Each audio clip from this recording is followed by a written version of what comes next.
سورہ مبارکہ زمر کی 9ویں آیت ہے، آیت نمبر 9 ہے جو میں نے آپ کے سامنے تلاوت کی ہے۔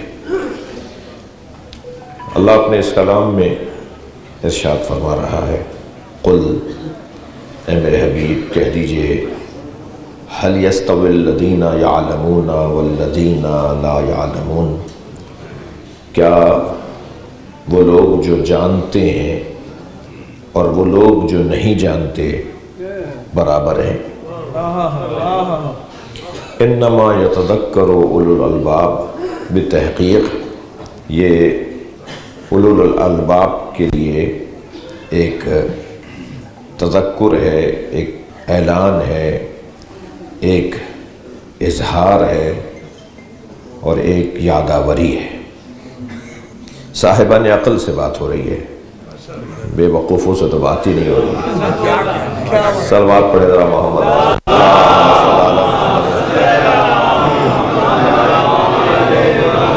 اے صاحبان عقل، یہ بات تم پر روشن ہے کہ جاننے والے اور نہ جاننے والے برابر نہیں ہیں۔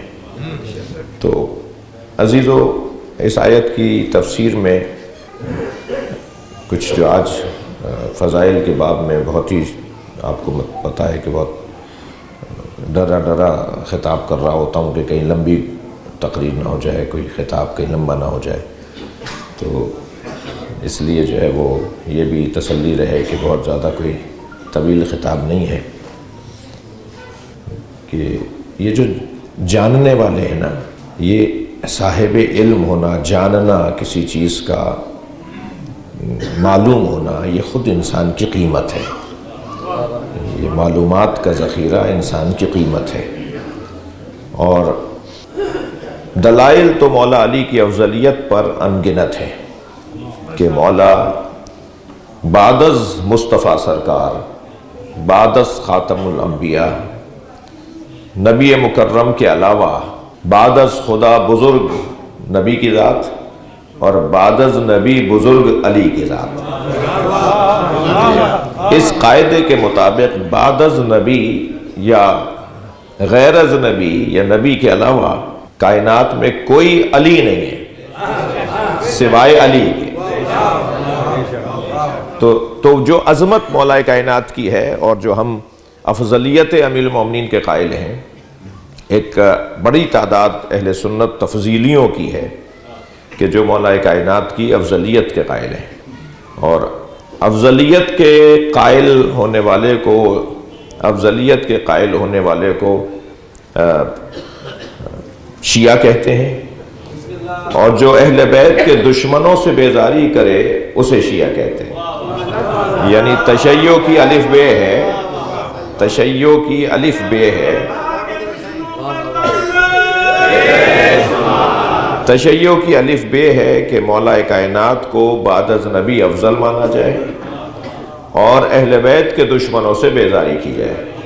اب اہل بیت کے دشمنوں سے بیزاری کو جن لوگوں کے ہاں پانی مرتا ہے وہ کہتے ہیں کہ یہ رافضی ہیں، رافضی ہیں یعنی بے ادبی کرتے ہیں، بدتمیزی کرتے ہیں اور یہ سب چیزیں۔ تو سب سے بڑا رافضی تو وہ تھا جس نے مولا علی پہ تبرہ کروایا۔ تو اب رافضی، یہ بحث میری نہیں ہے لیکن ایک بات آئی تھی تو میں نے کہہ دیا۔ مولا علی کی افضلیت پر، یعنی جو ایک سنی تفضیلی اور شیعہ اثنا عشری کی جو عقائد کی بنیادی بات ہے وہ ہے مولا علی کی افضلیت، تفضیل علی۔ مولا علی کی افضلیت پر ہمارے پاس دلائل انگنت ہیں، یعنی انگنت دلائل کا مطلب انگنت ہے جی، مگر جو سب سے بڑی دلیل ہے مولا کی افضلیت کے اوپر وہ علم علی ہے۔ مولا کائنات کا علم یہ دلیل افضلیت علی ہے، یعنی بعد از خدا نبی اور نبی کے بعد اگر کوئی کائنات میں سب سے بڑا عالم ہے، اللہ کا تو علم ذاتی ہے، اس مالک علم نے جنہیں سب سے زیادہ علم دیا ہے وہ نبی ہیں، اور نبی کے بعد جنہیں سب سے زیادہ علم دیا ہے وہ علی ہیں۔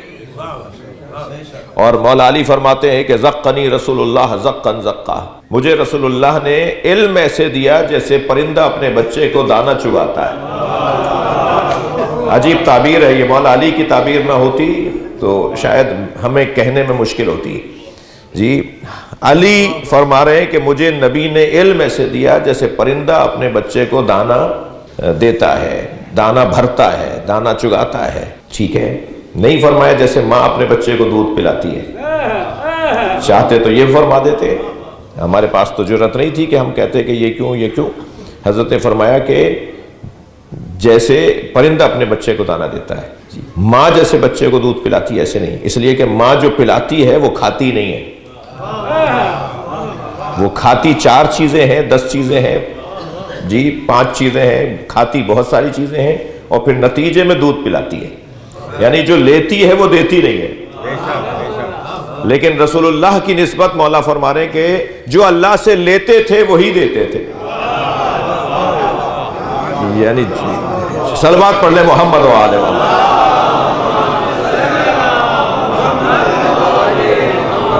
تمہیدی بیان سے گزر رہا ہوں، آپ کی توجہات مجھے اور چاہیے کہ علم علی مولا کائنات کا علم آپ کی افضلیت کی سب سے بڑی دلیل ہے. کوئی یونیورسٹی کا کالج کا جوان جو یہاں بیٹھا ہو اور اسے اپنے ادارے کے اندر اس سوال کا سامنا کرنا پڑتا ہو کہ صاحب کیوں آپ مثلا علی سے کے علاوہ کسی اور کو افضل کیوں نہیں مانتے نبی کے بعد، جبکہ حکومتی اور ریاستی اور سیاسی اعتبار سے تو علی بن ابی طالب چوتھے دور حکومت میں تشریف فرما ہوئے اور آپ سے امت نے ریاستی اور سیاسی اور حکومتی اور نظام مملکت چلانے کے اعتبار سے چوتھے دور حکومت میں استفادہ کیا ہے. تو پھر اسی ترتیب سے آپ علی کی فضیلت کے بھی قائل ہوں کہ علی چوتھے نمبر پر فضیلت میں ہیں، تو آپ کیوں پہلے نمبر پہ مانتے ہیں؟ یہ جو ہم کہتے ہیں نا خلیفتہ بلا فصل، یہ خلیفتہ بلا فصل کا مطلب حکومتی اور ریاستی اعتبار سے نہیں ہے.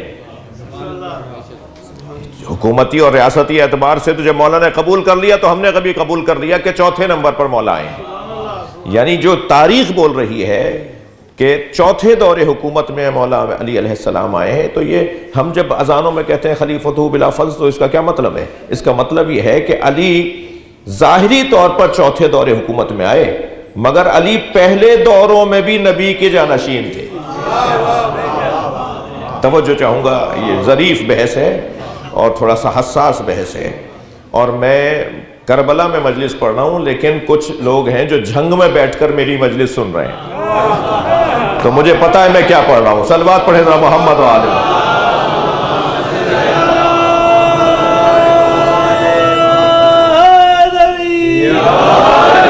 اور بلند صلوات نبی کی ذات.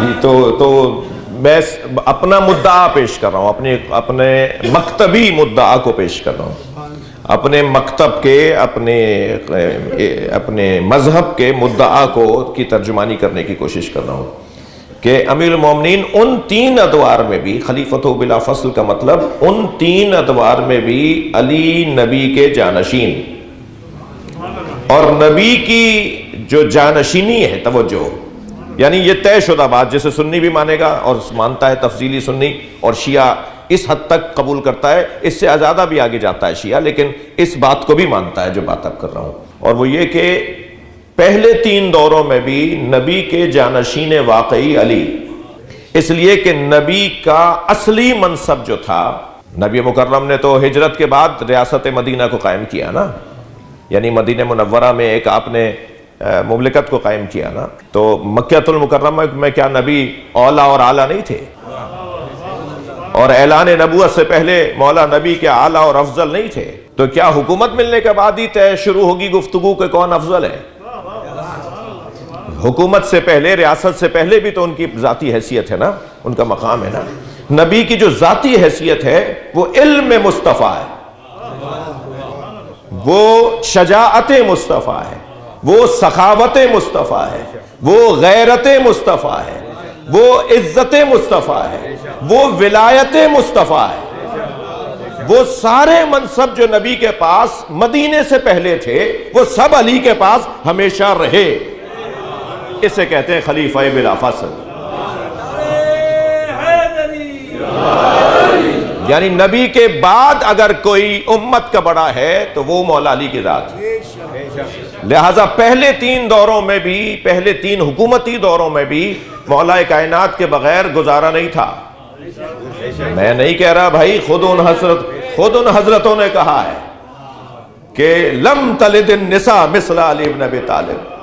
یہ دوسرے حاکم وقت کا جملہ ہے، وہ کہتے ہیں کہ علی جیسا بچہ تو کسی خاتون نے جنا ہی نہیں۔ اور تیسری شخصیت یہ کہتی ہوئی نظر آتی ہے، اللہ اکبر، توجہ ہے بات کی۔ اور دوسری شخصیت کا بھی ایک جملہ بڑا مشہور ہے، لولا علی لہلک فلاں، اگر علی نہ ہوتے تو فلاں ہلاک ہو گیا ہوتا۔ تو علی مولا کے بغیر علمی طور پر کسی کا گزارا نہیں تھا۔ خود پہلے دور حکومت میں ایک بچہ، ایک فرد، ایک جوان امیر المومنین کی خدمت میں آیا اور کہنے لگا کہ عدالت نے فیصلہ سنایا ہے، اس فیصلے سے میں مطمئن نہیں ہوں۔ حضرت نے فرمایا ماجرا کیا ہے؟ کہنے لگا میں کم سن تھا، میرے باپ کا انتقال ہوا، میرے والد نے ساری جائیداد میرے چچا کے حوالے کی اور یہ لکھ کر دیا کہ جب میرا بچہ جوان ہو جائے تو جو تمہیں پسند ہو وہ میرے بچے کو دے دینا۔ اب جب میں جوان ہو گیا اور میں نے اپنے چچا سے جائیداد مانگی کہ میرے ابا کی چیزیں مجھے دے دیں، تو انہوں نے ایک 5-10% اس میں سے مجھے دے دیا۔ اور میں نے کہا جی اتنا جو آپ نے 90% اپنے پاس رکھ لیا؟ تو انہوں نے کہا تمہارے ابا لکھ کے گئے جو تمہیں پسند ہو وہ دے دینا، تو میں دے رہا ہوں۔ تو میں عدالت میں چلا گیا اپنا مسئلہ لے کے، تو قاضی نے بھی وہی فیصلہ سنا دیا، تو میں اس فیصلے سے مطمئن نہیں ہوں۔ حضرت نے فرمایا فیصلہ غلط سنایا ہے، ویسے بھی علی یتیموں اور مسکینوں کے مددگار کو کہتے ہیں۔ مولا پہنچے قاضی کے پاس اور حضرت نے فرمایا کہ یہ آپ نے فیصلہ دیا؟ کہنے لگا جی فیصلہ دیا۔ حضرت نے فرمایا کہ یہ فیصلہ درست نہیں ہے۔ کہنے لگا اس کا باپ لکھ کر گیا ہے کہ جو تمہیں پسند ہو دے دینا، تو یہ جو دے رہا ہے وہی حکومت کا بھی فیصلہ ہے۔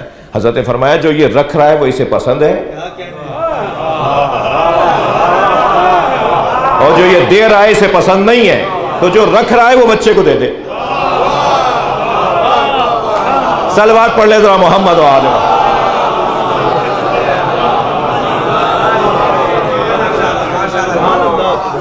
اس وقت حاکم وقت نے کہا اگر علی نہ ہوتے تو میں ہلاک ہو جاتا، میری حکومت میں ایسے فیصلے ہوتے اگر علی ابن ابی طالب رہنمائی کو نہ ہوتے۔ تو علم سب سے بڑی دلیل ہے مولا علی کی افضلیت کی، اور یہ طے ہے کہ علی سے زیادہ علم بعد از نبی رکھنے والا کوئی نہیں۔ میں ان بچوں جوانوں سے کہہ رہا ہوں اگر آپ کو یونیورسٹی میں کالج میں اس سوال کا سامنا کرنا پڑے تو ان سے کہیں کہ جو دلیل حضرت آدم کی افضلیت کی ہے، تھک تو نہیں رہے میری باتوں سے؟ فرشتوں پر صلوات نبی اور آل نبی پر، اللہم صلی اللہ محمد و آل محمد۔ فرشتوں پر حضرت آدم کی افضلیت کی جو دلیل ہے، کس بنیاد پہ حضرت آدم فرشتوں سے افضل قرار پائے، مسجود ملائکہ قرار پائے؟ وہ علم۔ جی پوچھا کہ بتاؤ انبئونی علی ہؤلاء الاسماء، بتاؤ یہ نام کیا ہے، یہ مجھے بتاؤ یہ کیا ہے؟ تو فرشتوں نے کہا ہم تو وہی جانتے ہیں جو تو نے ہمیں بتایا ہے، ہم تو اس سے زیادہ نہیں جانتے۔ اور حضرت آدم نے بتا دیا۔ تو اب میں اس بحث میں نہیں جانا چاہ رہا کہ فرشتوں نے کہا ہم تو وہی جانتے ہیں، انی عالم ما لا،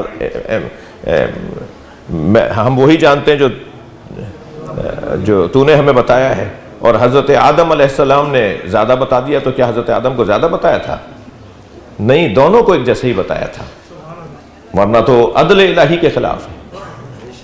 فرشتوں کو بھی اتنا ہی جتنا علم دیا اتنا ہی حضرت آدم کو دیا، دونوں کو علم دے کر پوچھا کہ اب جواب دو، پڑھایا دونوں کو ایک جیسا، مگر فرشتے نہیں بتا رہے اور وہ بتا رہے ہیں۔ فرق کیا ہے؟ فرق یہ ہے کہ جو اپنے علم سے استنباط کی صلاحیت رکھے اسے آدم کہا جاتا ہے، اور جو علم میں محدود رہے وہ فرشتے رہ جاتے ہیں۔ جی علم ان کے پاس بھی وہی تھا، علم ان کے پاس بھی وہی تھا، مگر حضرت آدم میں یہ صلاحیت تھی کہ وہ اپنے علم سے نتیجہ بھی لے سکے، بلا تشبیہ، صرف جوانوں کے ذہن کو قریب کرنے کے لیے۔ معلومات کا ذخیرہ کمپیوٹر میں بھی ہوتا ہے، اور معلومات کا ذخیرہ آپ کے ذہن میں بھی ہوتا ہے، مگر کمپیوٹر معلومات سے استنباط نہیں کرتا، مگر آپ کا ذہن اس معلومات سے نتیجہ بھی نکالتا ہے۔ تو جب ایک دو چیزوں کو جوڑ کے تیسری چیز خود بناتے ہیں تو یہ ہے علم کا نتیجہ۔ وہ حضرت آدم کے پاس صلاحیت زیادہ تھی.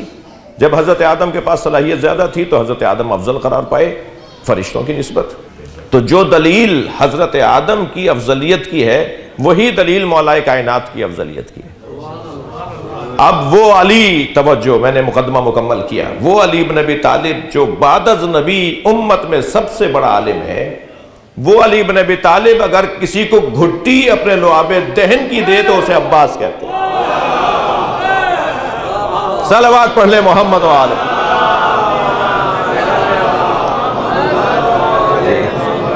یعنی میں لفظوں کو اور ذرا بہتر اور روشن کروں کہ جیسے نبی مکرم نے اللہ سے علم لے کر مولا علی کو دیا، ایسے علی نے علم حضرت عباس کو دیا. لہذا وہی لفظ جو حضرت امیر المومنین نے اپنے لیے فرمایا زقنی رسول اللہ زقن زقا، یہی لفظ حضرت عباس نے اپنے لیے فرمایا کہ میرے بابا نے مجھے علم ایسے دیا جیسے پرندہ اپنے بچے کو دانہ دیتا ہے. اب جب علم حضرت عباس تک منتقل ہو رہا ہے تو ایسے ہی مولا امام حسین کو دیا، امام حسن کو دیا. ان کا تو بہت روشن مفاہیم ہے ائمہ اہل بیت کے حوالے سے، لیکن حضرت عباس کا مقام علمی وہ بہت ظریف اور حسین بحث ہے. اچھا، انسان پہچانا جاتا ہے بات کرنے پر. جی میرے مولا علی فرماتے ہیں تکلموا تعرفوا، بولو تاکہ پہچانے جاؤ. جب تک کوئی بولتا نہیں ہے پہچانا نہیں جاتا. سب سے زیادہ مجہول انسان ہی وہ ہوتا ہے جو گونگا ہوتا ہے، یعنی یا تو گونگا ہو یا زبان ہونے کے باوجود نہ بولتا ہو. بھائی اس کو ذرا بلواؤ پتہ تو چلے ہے کون، بھائی اس سے ذرا اس کو ٹٹولو، اس کو ذرا کرے دو، ذرا اس کو ذرا چٹکی بھرو، ذرا اس کے ساتھ کوئی بات تو کرو، پتہ تو چلے یہ آدمی کون ہے. انسان کا شجرہ بھی اس کی زبان سے کھل جاتا ہے. ہاں واقعی پتہ چل جاتا ہے خاندانی آدمی ہے. صلوات پڑھے محمد و آل محمد.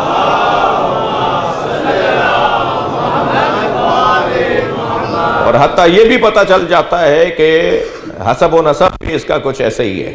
ماحول کیا ہے، زبان کیا ہے، کس ماحول میں رہا ہے، کون کس تہذیب میں رہا ہے. زبان گوشت کا ایک 6 انچ کا لوتھڑا، 6 انچ کا ہے نا، یہ 6 انچ کا لوتھڑا ہے.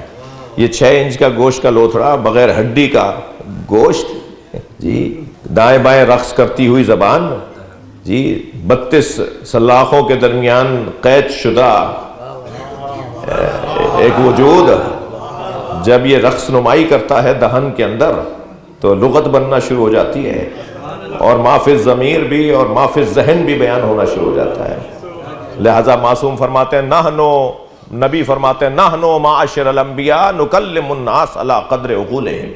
یہ دوسرا قاعدہ، ہم انبیاء، ہم گروہ انبیاء، اور یہی کہ قاعدہ قانون ائمہ کے لیے بھی ہے کہ ہم ائمہ اہل بیت لوگوں سے ان کی عقلوں کے مطابق بات کرتے ہیں. ایسا قاعدہ ہے یہ. میں تو کہتا ہوں کہ پروفیسر حضرات، ڈاکٹر حضرات، خاص طور پر مینجمنٹ سے وابستہ افراد جو اس مولا کے قول کو فریم کروا کے اپنے آفس میں لگائیں. اگر مینجمنٹ سے جڑے ہوئے افراد، انتظامات سے جڑے ہوئے افراد اگر اس قول کو مولا کا اپنے آفس میں لگا لیں تو پھر وہی بولیں گے جو سامنے والے کو سمجھ میں آئے گا. جو مسائل ہیں ہمارے اداروں میں، جو الجھنیں ہیں ہمارے اداروں میں، ان کا بھی حل ایک اس فارمولے میں ہے کہ کس طرح سے لوگوں کو ساتھ لے کے چلنا ہے، بات بھی پہنچ جائے اور فساد بھی نہ ہونے پائے. تو بولنا اور بولنے کا ڈھنگ آنا یہ ایک بڑا ہنر ہے، یہ بہت بڑا کام ہے. جی ایک چیز کو منتقل کرنا. بھائی پتہ نہیں کیا کہہ رہے تھے، سر میں درد ہو گیا، پون گھنٹے سے ان کو سن رہے تھے ہمیں تو پون گھنٹے میں ان کی ایک بات بھی سمجھ میں نہیں آئی. تمہیں بھائی سمجھ میں آئی؟ برابر والا دوسرے والے سے پوچھتا ہے تم بھی تو تھے، کچھ سمجھ میں آیا؟ کہا صاحب ہم بھی تبرکن بیٹھ گئے، موسیٰ بھائی نے بٹھا دیا تھا انہیں تو ہم بھی تبرکن بیٹھ گئے، ہمیں بھی کچھ سمجھ میں نہیں آیا. تو یہ جو گفتگو ہے نا کہ بات کرنے کا سلیقہ آنا چاہیے اور سامنے والے کو اپنی بات سمجھانے کا سلیقہ آنا چاہیے، اور الفاظ ایسے ہوں کہ جو بات منتقل ہو جائے، کسی کو کوئی پریشانی بھی نہ ہو اور بات منتقل بھی ہو جائے. یہ اگر سیکھنا ہے تو نہج البلاغہ پڑھنا پڑے گا. علی بتائیں گے کہ کیسے بولا جاتا ہے.